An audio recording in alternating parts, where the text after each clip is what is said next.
Ito ang 5 brutal na katotohanan na di mo gustong marinig pero dapat mong malaman. Una, lahat tayo ay mamamatay. Di mo maiiwasan ang kamatayan at pwede yon mangyari ng di mo inaasahan. Ang kamatayan ay nakakatakot, pero ito ang magtuturo sa iyo na napaka-importante ng oras. Ikalawa, responsibilidad mo ang mga nangyayari sa buhay mo. Kung ano man ang mga nangyayari sa iyo ngayon, ay resulta yan ng mga desisyon mo sa nakaraan.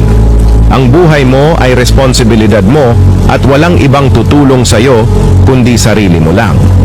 Ikatlo, lahat ng mahal mo ay iiwan ka balang araw.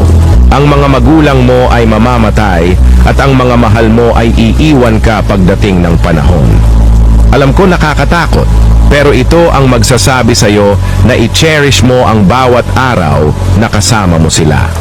Ika-4, lahat ng mga naipundar mo ay di mo madadala sa hukay. Mag-isa ka lang sa kabaong pagdating ng panahon at lahat ng naipundar mo ngayon ay ibang tao ang makikinabang. At panghuli, ang lahat ay nagbabago. Ang itsura, katawan at relasyon, lahat yan ay tumatamlay. Kaya huwag kang mabuhay sa nakaraan. Tanggapin mo ang pagbabago at magpatuloy ka sa buhay na di mo gustong marinig pero dapat mong malaman.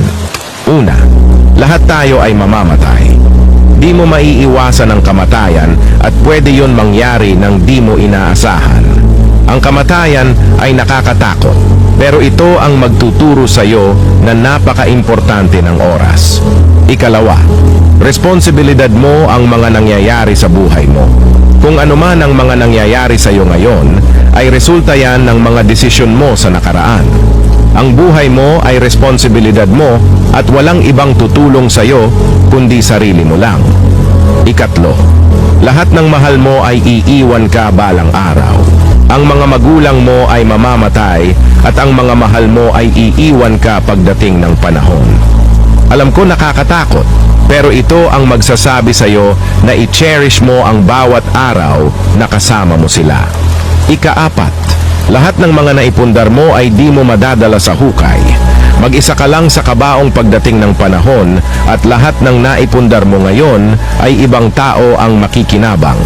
At panghuli, ang lahat ay nagbabago. Ang itsura, katawan at relasyon, lahat yan ay tumatamlay. Kaya huwag kang mabuhay sa nakaraan.